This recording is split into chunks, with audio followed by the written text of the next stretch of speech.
Alright guys, welcome back to Urge. We are moving on in the Wizard class to the School of Transmutation. This is the home stretch. This is the final subclass in the PHB.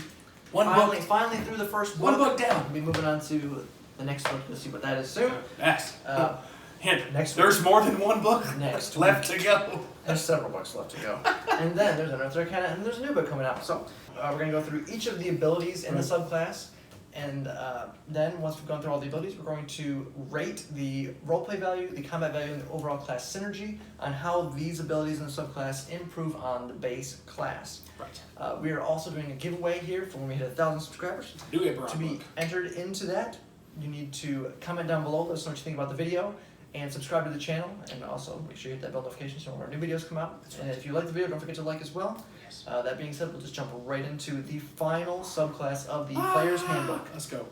Alright, so with Wizard, kind of like Paladin, they have a little bit of description of what the subclass is like. They're all just based on an individual school of magic. So it's all Wizards are learned casters. So whatever their focus, whatever their major was at Wizard College, that's what they end up being. So here's the explanation, description for Transmutation Wizard. You are a student of spells that modify energy and matter. To you, the world is not a fixed thing, but immediately mutable. Ooh. Wow, that was fun. And you delight in being an agent of change. You wield the raw stuff of creation and learn to alter both physical forms and mental qualities. Your magic gives you the tools to become a smith on reality's forge. Some transmuters are tinkerers and pranksters, turning people into toads and transforming copper into silver for fun, and of course, occasional profit. Others pursue their magical studies with deadly seriousness, seeking the power of the gods to make and destroy worlds. So this covers everything from your class clown to, you know, Destroyer of Worlds. Destroyer of Worlds! Full Metal Alchemist. Comment down below if you get the reference I just gave you. I'll be very impressed. Also, as with all the other wizard classes, you get the fill-in-the-blank savant. So with this given school of magic, transmutation, any transmutation spells, that's going to be fun to say for the rest of this video. Spells have their cost, both money and time-wise. Copying your wizard spellbook reduced by half. Simple enough, straightforward. Also, level 2, you have Minor Alchemy. Basically, you can change some objects into other objects. The types of properties that you can change from one substance to another are, they must be entirely made of wood, stone, not gemstones, not included in there, iron, copper, or silver. Wood, stone, iron, copper, silver. Got it. For every 10 minutes you spend performing the procedure, you can transform up to 1 cubic foot of the material. After 1 hour or until you break concentration, the material reverts to its original substance. Right. So if you try to rip off a merchant, you better get out of there within an hour or you're going to be real mad and come after you. So keep that in mind. Yeah. Then at level 6 we have the Transmutation Stone. This is one of the more interesting abilities for sure. Absolutely. You can spend 8 hours creating a Transmutation Stone, and while you have this stone in your possession, or any creature has this stone in their possession, they gain one of the following benefits. You can choose one of these 4. The first is Dark Vision, out of range of 60 feet. Second is you can increase your speed by 10 while you're unencumbered. Third is Proficiency in Constitution saving throws. Yep. Good for maintaining concentration, definitely. Indeed. Resistance to acid, cold, fire, lightning, or thunder damage. You can choose or switch it whenever you decide on what this is. Right. Also, whenever you cast a transmutation spell of first level or higher, you can shift the ability to another ability on the list. Right. To shift it, you must have the stone on your possession. So if I give the stone to another character, you can't shift it. So if you change it to fire and you give it to your buddy, you can't shift it to cold or something. For dark vision. Proficiency. Or whatever. Yeah, whatever. At level 10, you get to be a druid. It's shape changer, so essentially once per rest. Yeah. Off-brand. Yeah, it's generic brand. Great value druid. You get to cast polymorph on yourself without spending a spell slot. Anytime you want to, as long as you do a monster of CR 1 or less, and it has to be a beast. So most times it's going to be an RP-based thing, unless you're just trying to give yourself an extra health bar to stay alive at the very end of a fight. Being a wizard and being squishy like you will be. And of course, and then your final capstone ability, level 14, is Master Transmuter. So essentially what you can do is if you still have your Transmutation Stone, or somebody has it, you get it back, and you can essentially use all the remaining energy that's in the stone in one single shot to do one of 4 crazy things. You have major transformation, so you can transfer one non-magical object no longer than a 5-foot cube. So 5 foot by 5 foot by 5 foot height, width, depth, geometry, people. And you can transform into any non-magical object of similar size, mass, and equal or lesser value. So you can't take a stump off a tree turning into a diamond. No. But anyway, then that big. You must spend 10 minutes handling the object to transform it. So once again, heavy on the RP side of things, but it's an ability. You also have Restore Youth, which you can touch the stone and have a willing creature reduce their age by 3d10 years to a minimum of 13 years. Now, this does not affect their life expectancy, right. So they're not going to live longer, but you can make someone appear younger. Do a granny a favor. Yeah.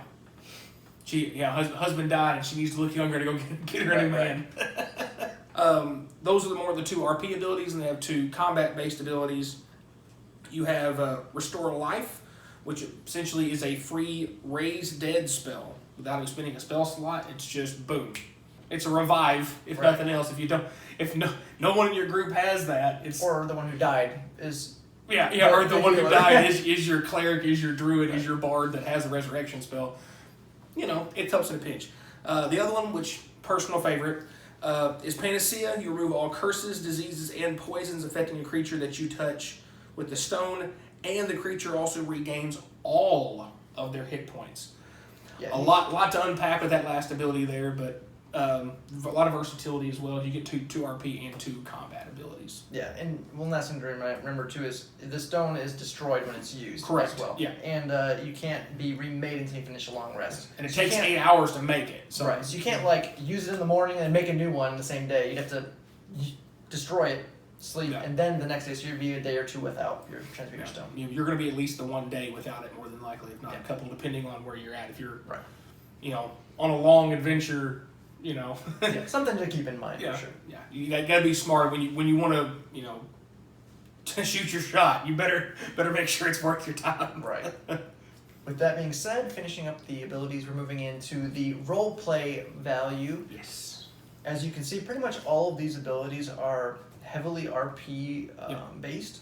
There are some combat uses in here, and there's some more useful than others, obviously. Absolutely. But just because of how the subclass works and the emphasis on the RP value and the ability to change things and mold things, we decided to go ahead and give this a 4.5 out of 5 flumps. Yes. So almost all of the very flumps. solid. The only reason we didn't give it a 5 is just because some of the minor alchemy uses are pretty niche, and also the Transmutation Stone is a little bit more on the combat side. It's not fully RP.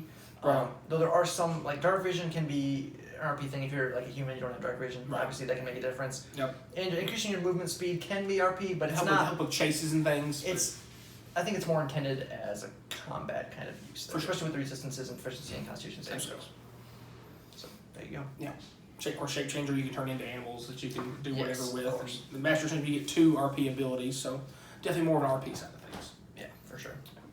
On the combat scoring, we went with a nice middle of the road 3, and this is pretty much because of minor alchemy and shape change. You're probably not doing anything with combat with. You could, like I said, shape change to a dire wolf is a pinch at the very end of combat if you're about dead, just to keep yourself alive. Probably your best bet.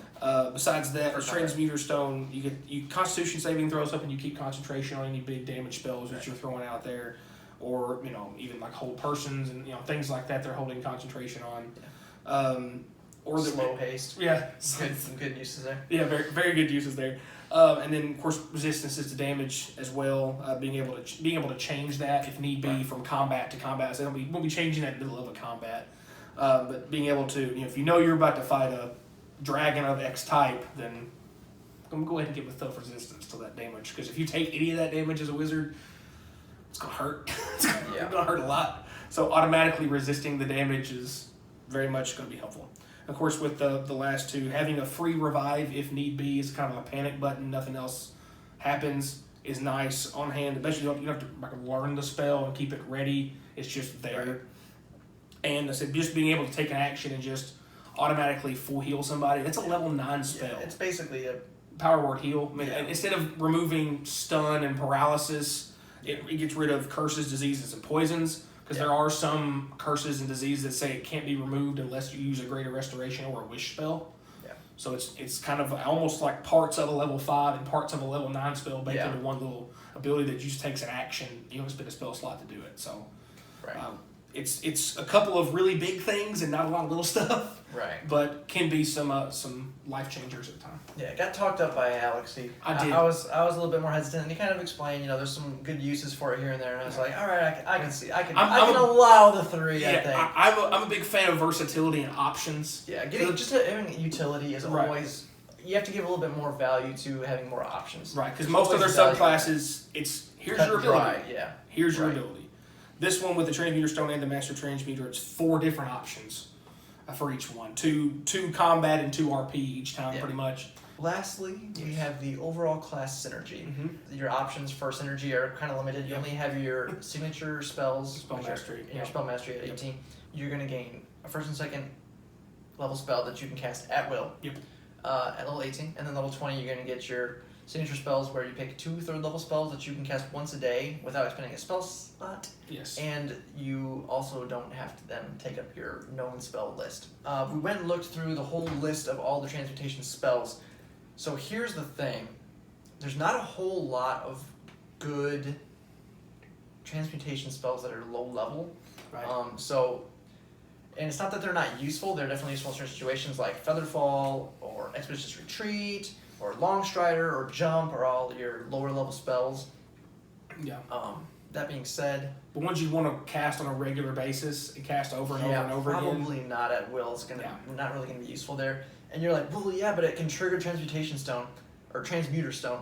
Well, the thing is, it's most likely once combat starts, you're gonna change it to whatever you need in that combat, and you're probably not gonna need to change it again. Yeah. Like you're either gonna take your con save or you're resistant to damage probably, and just keep that for the whole fight. Right. You don't need to have Transmutation spell as your spell mastery just to change that, because you're probably not gonna really need to change it that often. Right. So it's kind of diminishing returns on that. Taking too many transmutation as your signature and spell masters. That being said, your 3rd level signature spells are actually pretty decent. You have spells like Blink, Slow, Haste, Fly. Some pretty good stuff there. Yeah.